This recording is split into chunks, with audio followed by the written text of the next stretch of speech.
It began in Africa. Yeah. We are controlling transmission. Yeah. Yeah. How do you say? Yeah. Yeah. Yeah. Yeah. Yeah. Okay.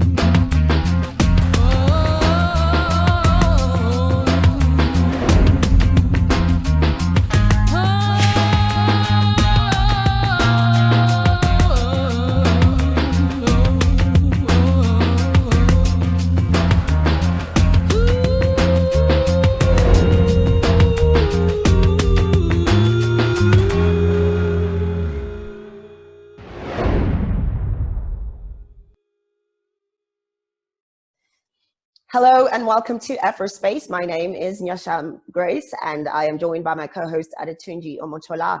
This is the show that we give you the ultimate Pan-African experience as we talk all things African. And on this show today, we're going to be talking about business and what's trending in the continent. And we're privileged to have on the show today a very important guest, and that is Duncan Bonnett. Just to introduce you to Duncan Bonnett, he is a director and partner at Africa House. He has over 14 years experience in research, both in the academic and commercial environments. And his research spans across a wide spectrum of fields, which include political economy. He's also involved in studies on strategic studies. He's also involved in integration studies, both theory and practice, as well as international trade agreements. So some of his work has been traveling the continent to identify business opportunities, both in Africa as well as the Middle East. And Duncan, we're so honored to have you on Afrospace. A very big welcome to you. Thank you. Thank you very much. Okay, now Duncan, the first question I have for you, it's a very simple question. I mean, you've been doing a lot of research, more than a decade now across Africa for international clients, South African businesses. You've been helping them put together stats on trade, opportunities here and there. Well, can you tell us, given what is going on in the world right now in terms of COVID-19, the coronavirus pandemic, which is destroying lives and economies, can you tell our viewers what has been the effect of COVID-19 on your clientele, some of your clientele? Yeah, pleasure, Tunji. Just a correction. I've been doing this for 24 years, not 14. Okay. I hit it was a typo on my part. I think the impact of COVID has been, it's been multifaceted. Obviously, we're a company that focuses on export-oriented manufacturers and service providers. So just the physical lockdown has had quite an impact on them and their ability to either source inputs and raw materials or to access their clients in other markets. So that obviously has been a very major negative impact. On a slightly more positive side, some of the companies and the clients that we've got have managed to rejig some of their manufacturing to be able to provide things like beds, sanitizers, PPE, and that kind of thing. So I think it does sort of illustrate that in times of great hardship, companies still can and do make plans to accommodate those. But in general, the trend has been up until now has been fairly negative in terms of being able to access business opportunities in other African markets. Yeah. So what do you think, Duncan, or how long do you think it's going to take for businesses to be able to rise up from this impact that COVID-19 has had on them? What are your projections? I think it's a bit of a moving target, but I don't think we're going to see any kind of normality, whatever that happens to be, before the end of this year. And it depends industry by industry. I think some industries, particularly those that are involved in hospitality, hotels, tourism, that kind of thing, it might take several years for them to recover to the pre-COVID levels. Certainly in other industries, some of the manufacturing industries may rebound quite quickly, but it also depends on the industries that they supply into. So if you are able to get extractive industries like mining and oil and gas back on track quite quickly, and if commodity prices recover, then the suppliers into those will probably recover quite quickly. But I think just in terms of an operating environment, it is going to be a moving target. We're already seeing in countries that had started to open up after the lockdown, reinfections and new infections. So I think we all, not just here in Africa, but globally, there is a sense that perhaps the second wave and third wave is still some way into the future. And we just have to manage that as best we can in terms of the ability to conduct business and to get into markets and to get goods cross-border. So for us, I think that we're seeing possibly somewhere around a year before we get back to pre-COVID business levels, with some industries recovering a little bit quicker and others taking a lot longer, particularly, as I've said, in things like the hospitality sector. Okay, look, I want to take you to a specific country, Duncan, Zimbabwe.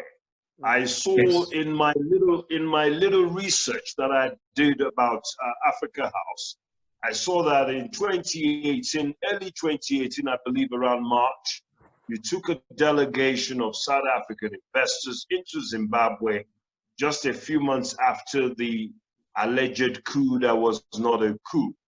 Now, we all know that we're worried about the economic situation and the political situation in Zimbabwe. Can you tell our viewers what you found out on your trip to Zimbabwe in 2018 and what your views are about the country's prospects economically today? Yeah, I think, we, as you correctly say, we went there a few months after President Mnangagwa came to power.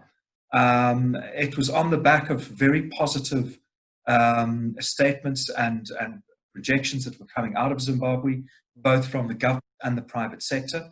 And we took about 25 of our clients up to Zim, looking at the opportunities around infrastructure investment. And that's just not just about roads and power, but about mining infrastructure, agricultural infrastructure, and so on. So I think the thing that struck us first, I've been going to Zimbabwe for 20 odd years at a business level, was the relief that people suddenly felt that real change was happening. And that was across the board, whether it was government, private sector, just people in the streets. There was a real sense of energy and of positivity. The bureaucracy in Zimbabwe, the bureaucrats, we found were incredibly engaging. They are people that understand Zimbabwe, and I think what was refreshing was the fact that there was a sense that they had been waiting for the opportunity to open the country up again. So the country already, in almost every sector we went to, whether every ministry we went to, we had a very, very good reception, including not just the national ministries, but in the utilities, the power utilities, water utilities, and even in the sort of provincial and local governments, city government offices. We were presented with very good plans. The underlying problem with every one of those, every plan made sense. In many instances, the scoping studies, the pre-feasibility studies, and sometimes even the bankable feasibility studies had been done or simply needed to be upgraded and updated. But no money. And, when you've had a country that has degraded to the extent that Zimbabwe had over the previous decade to 15 years, obviously a lot of money is needed to rehabilitate a lot of the infrastructure. That said, a lot of it is simply about rehabilitation of infrastructure, as opposed to some countries where it really is about scrapping everything and building from scratch. So in that perspective, it was still a fairly positive engagement, that the sums that were being talked about in terms of upgrading and rehabilitation of infrastructure were relatively modest. They were still pretty big, but relatively modest. And then planning for new and additional infrastructure and development. So that was the positive. To be blunt, and I think that's what you want from me, is that we were also told by many people, off the record, that whilst the government of Zimbabwe was saying we're open for business, it was too early to see whether the changes were going to be long-lasting and whether the changes were going to be genuine. Fast forward 2 years, and I think we've seen that politically, the country has not moved particularly far. And that a lot of the economic problems that Zimbabwe had prior to the new administration have resurfaced: the hyperinflation, the lack of access to capital, lack of foreign direct investment, are still plaguing the economy of Zimbabwe. Politically, it seems to have regressed as well in the last few months. So you know, it's not a happy story necessarily. That said, there are pockets of investment, particularly in the mining industry, that should bolster the economy and should assist at some level. But I think, you know, until you get major institutional reform in Zimbabwe, it's not going to change dramatically. Yeah, thanks, Duncan. That's really quite comprehensive and interesting that you speak about how there was really a kind of an open reception that you received at the time of the coup, and how that's just kind of failed to really foster into real tangible results. I want to take us to Francophone Africa, Duncan, and just try and find out from you, give us your perspective in terms of Francophone Africa. Again, we've seen, you know, they kind of lag behind in terms of growth and FDI to the rest of Africa. What is your take on that region, and specifically what, you know, the challenges around Francophone Africa are and how they can be overcome? I think you're probably going to have a lot of Francophone Africans gnashing their teeth at those states, and perhaps saying that that's a bit of an Anglophone view of the continent. I think you need to look at it with a little bit more perspective in terms of countries like Cote d'Ivoire are amongst the growing countries, GDP growth in the world. Senegal is a stable and growing country. A lot of the Central African Francophone countries are mature markets in terms of their growth projections. So the likes of Cameroon, Gabon, Congo, Brazzaville have grown at 3 to 4 to 5% every year for a long time. So perhaps we kind of overlook the fact that they've actually done that. Whereas in South Africa, we've battled to get positive growth for the best part of the last 5 or 6 years. In Angola, obviously negative growth. Some of the Anglophone oil countries like Nigeria have suffered. So whilst perhaps on the eastern seaboard of Africa, which is largely Anglophone, they've benefited from surge in investment in energy, particularly around oil and gas, but also around geothermal energy, coal-fired and other energy products, as well as a resurgent in integration and so on. So I think perhaps from a Francophone African perspective, we're also seeing quite a lot of investment into things like mining, whether it's gold, diamonds, bauxite, iron ore. But it also is in some respects, some of the Francophone West African countries are victims of geography and history, and are being hobbled by instability in the Sahel and further afield. So I think perhaps the growth story in Francophone West Africa is just a bit more nuanced, in that you've had a core of francophone countries that have just grown very quietly and very stably for the last 20 or 30 years. And you now have a couple of them, specifically like Cote d'Ivoire, Guinea to a degree as well, which are now showing exponential growth. And it then perhaps reflects that the other countries aren't growing quite as quickly. But I would suggest that, there are obviously countries that aren't growing quickly, but just as there are countries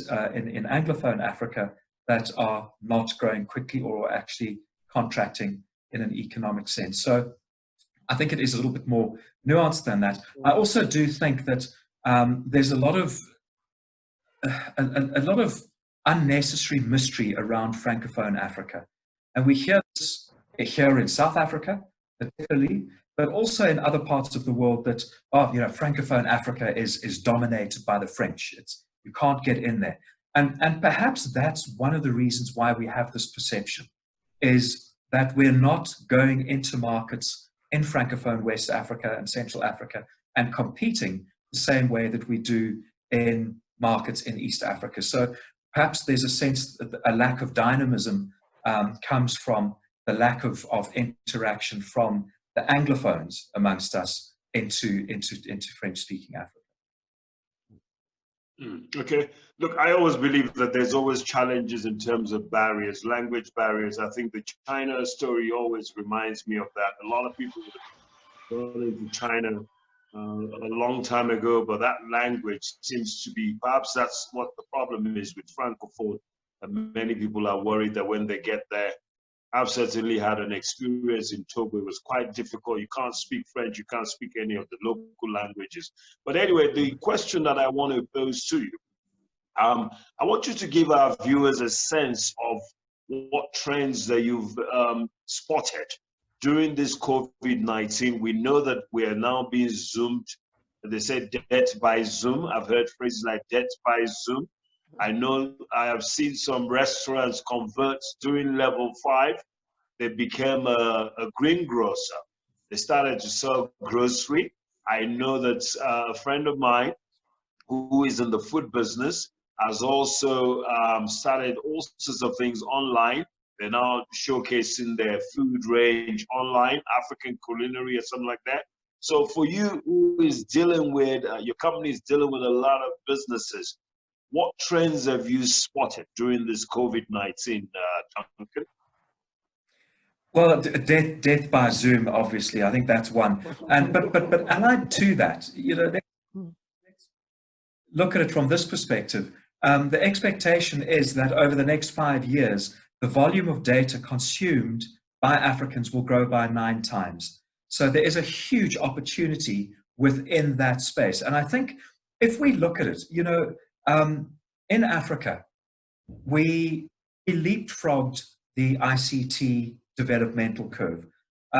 We didn't go the route of everybody putting a landline in their house and having a dial telephone and that kind of thing. Most Africans went from zero telecoms to mobile telephony and now into smartphones. And I think that kind of innovation and technological leapfrogging is something that we can really push and take out of this COVID crisis.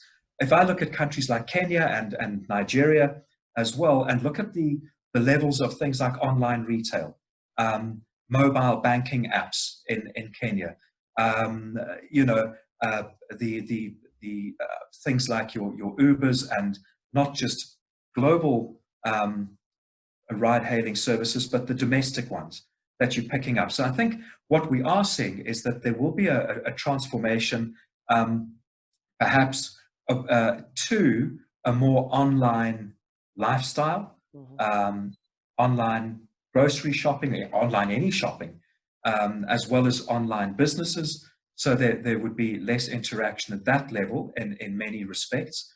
But I think what we also are seeing is that across the continent, that's the positive side. Across the continent, many people simply cannot practice the social distancing that we are being told we have to.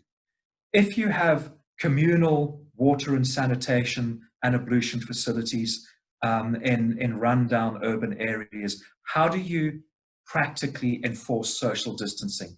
If you are a fruit seller or an informal retailer who lives on a day-by-day basis, earning enough money every day to put food on the table and to clothe your family, you don't have the luxury of hoarding goods.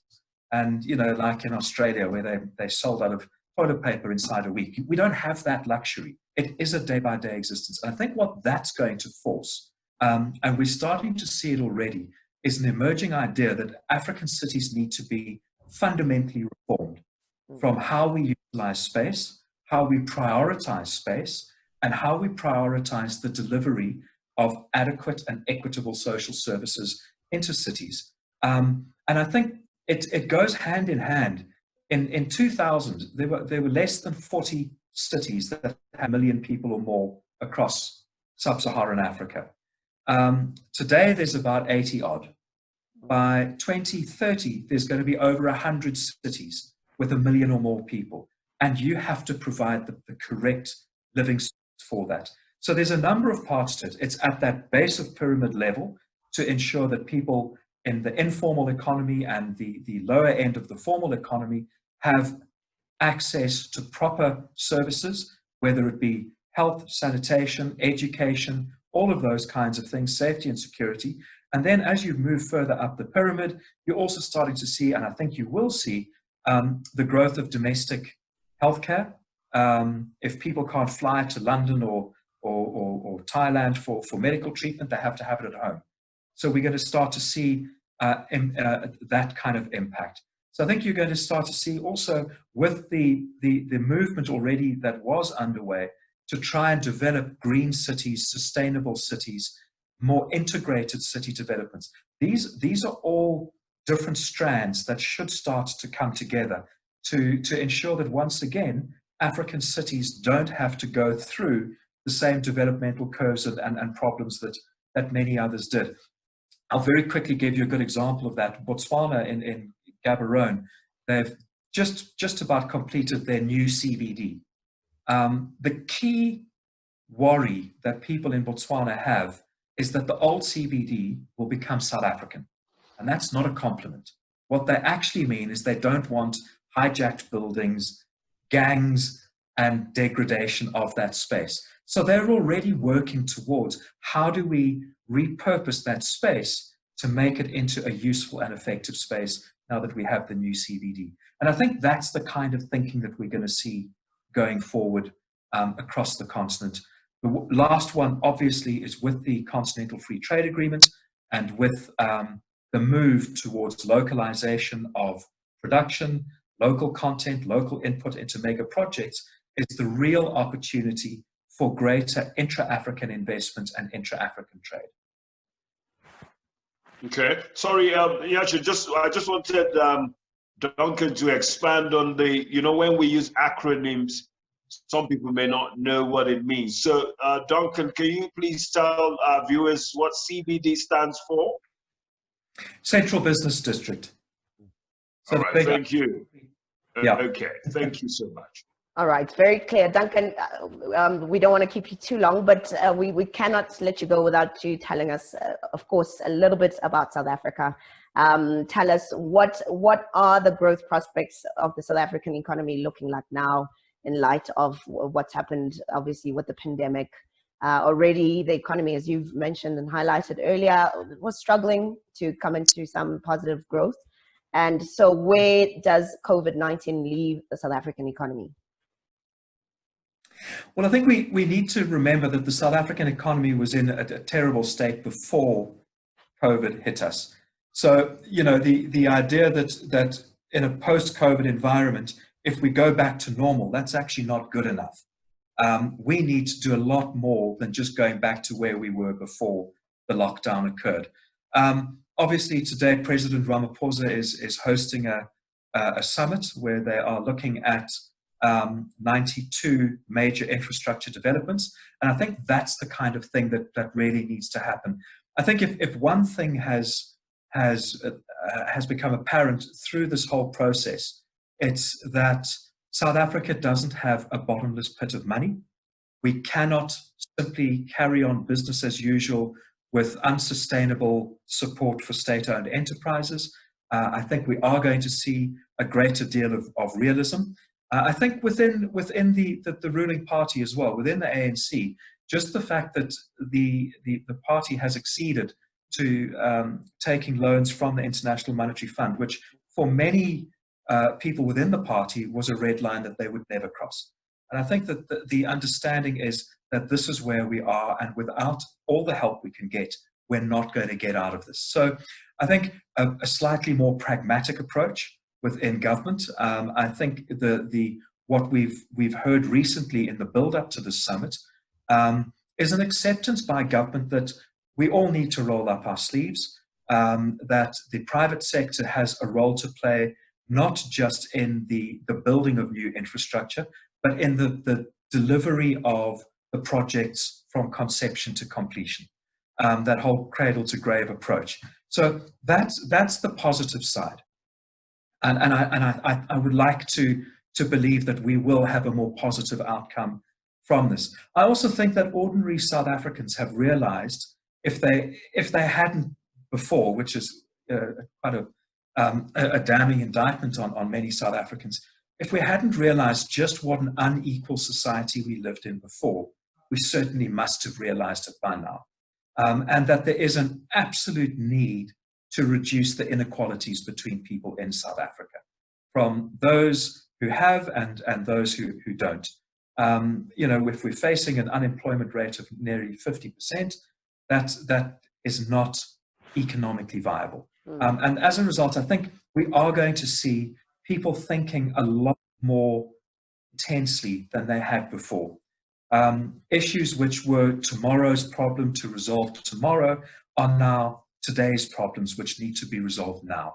And I think that pragmatism is something that needs to come to the fore. We've done it before. We did it with the World Cup. We've hosted, I don't know how many global summits and so on here before. So South Africans have the ability to deliver that. And what we need now is to all put our thinking caps on together, roll up our sleeves, and make sure that we do that going forward. So, not a lot of money to spend on stuff without borrowing even more. But if it is applied properly, if it's used properly, and if we get the systems in place that we need to develop that and use the post-COVID rebuild as a means of developing and growing our economy and job creation and the pie, then I think we can come out of this in a better space than we were before. That's a very comprehensive answer you've given, Duncan. Thanks for that. I just talking to the inequality issue. I don't know whether you heard the news. I think it was a few days ago, late last week, that the court in South Africa has now ruled that the South African government has to pay out that 350 Rand that they've been given to some of the poorest South Africans. They have to pay that money out also to migrants and asylum seekers. I believe refugees and asylum seekers. So that's a very good sign that I think has happened, because I was very worried about a lot of the refugees who couldn't work, who have no jobs, and now they won't be able to have food to eat. And a lot of people, in fact, there's another word that came out of this coronavirus. It's called hunger virus, and it started off in Nigeria. So a lot of people couldn't even get food to eat. And so that's a very good one. But the question I want to pose to you, Duncan, is we've got a lot of statistics. I believe is what they call the worldometer for coronavirus. And I know that Africa is not at the top. You have countries like the US, you have Brazil now. I think Brazil is second in terms of the number of cases, over 1 million cases, I believe. And then you have Germany, you have France, you have the UK, and so on. So Africa is really not in the top quarter. But what the question I want to ask you is, which country or countries in Africa do you think have responded the best in terms of stopping the spread, enforcing lockdown with minimal risks to life, and also ensuring that they're able to get PPEs in so that the population can, protect themselves, but also in terms of the palliatives, in terms of what the government has rolled out. So on all those four indicators, which countries in your view do you think have done very, very well in terms of managing this pandemic in Africa? Okay, I think just to take a quick step back in terms of the grants to refugees and migrants in South Africa, I think it's a fantastic thing. I think too many South Africans have a negative perception of migrants, particularly other African migrants into South Africa. So for me, I think it's something that is an excellent move, and we need to be aware as South Africans that we are part of the rest of the continent. We can't cut ourselves off from it, and we need to just actually grow up a little bit and accept our brothers and sisters from the continent as our family. In terms of countries that have reacted the best, it's always very difficult because the smaller your population, obviously, generally the easier it is to manage the pandemics. There are a couple of countries that have gone the route of saying, well, if we don't test, then we can't have any cases, ergo there is no problem. I think we know which ones those are.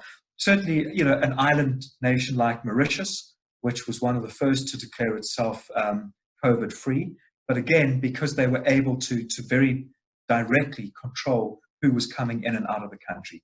But I think on the whole, most African countries reacted very quickly when it was declared a pandemic. And I think, we're seeing the results of that across most of the continent, in that governments reacted quickly, they locked down quickly, and as a result, you haven't had the levels of spread that you've seen either in Europe or in Latin America. So I think on balance, most countries did a fairly good job of ensuring that they reacted quickly. We understand pandemics in Africa. We've been through the original SARS virus. We've been through Ebola. We've been through HIV. And, I was watching the Minister of Health in the DR Congo last week when an Ebola outbreak took place about 1,000 kilometers west of where it usually had. And he was very quick to say, we'll deploy teams there. We understand that. We've worked with the World Health Organization and other UN agencies for a long time. So I think we're fairly good at that. Obviously, one of the problems was access to things like testing kits, the PPE, and so on and so forth. The unseemly scramble in the global north meant that once again, Africa was left to its own devices for far longer than it should have been. But, I believe that other than some governments which have chosen to either ignore the pandemic or come up with fairly crackpot solutions, I think that most countries in the region, given the resources they have done a pretty good job. Yeah, no, absolutely, absolutely, Duncan. And I think the world really has also looked to Africa and also commended Africa on how. Yes, Tunji, can you hear me? Yes, sure, I can hear you. Okay, all right. Duncan? Yep.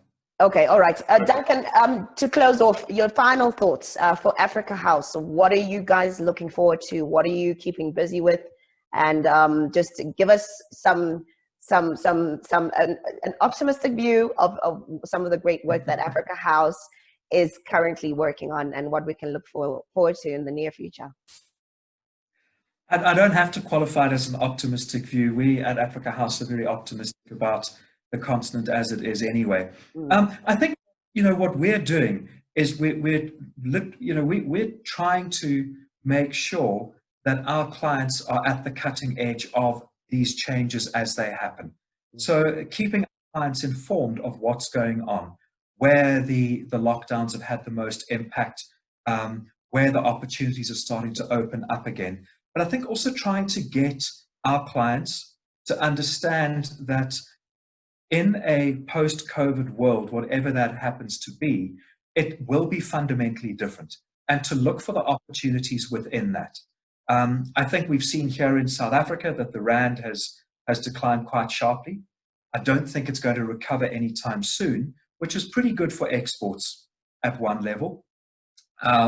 We're also seeing that in many respects, a lot of countries in Europe and companies in Europe probably won't survive the pandemic. And there's an opportunity for South African and for African companies to replace those supply chains.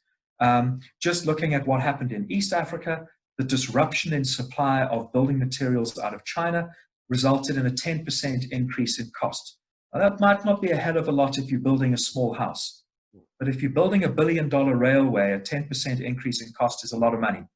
And I think that what we are looking at is to see how we can position our companies for the longer term, because we believe that Africa's value lies in a long-term structure. Where do you position yourself? Which countries, which markets, and how do you do that? So that you're not simply sitting in a factory here in Johannesburg and trying to churn out stuff to export into the rest of the continent, that you're actually setting up facilities in other markets, that you are integrating your intellectual property, your businesses, your manufacturing into the development of other African economies. And I think that really is, if you look at the need for a sort of a post-COVID intra-regional boost to trade, if you look at the fact that most governments have local content and preferential procurement policies, and if you look at the fact that a lot of the major project developers who are developing oil and gas or major infrastructure and mining projects haven't been able to do business. So just to add to that, Duncan, they always say Rome was not built in a day. And so Africa, sometimes I think we are too quick to compare ourselves with the West. If you look at UK and the US, they've been there for centuries. So most of Africa, we only got independence about 50, 60 years ago. Most of the countries have not been independent for, even South Africa is less than 30 years in terms of one man, one vote. So I agree with you that we have to have a long-term view on this continent. But I must say at this stage, thank you very much, Duncan, for your deep insights about Africa. I think you probably end up becoming an African chief very soon. You know too much about Africa. It would be my honor. I'll call you Chief Duncan. Chief Duncan. So, Yasha, we're going to have to close now. Yeah. So we thank Duncan once again. And as we say in Afrospace, we always say our goodbyes in African language. So I'm going to use Nigerian and say Odabo, Kachifo, Segobe.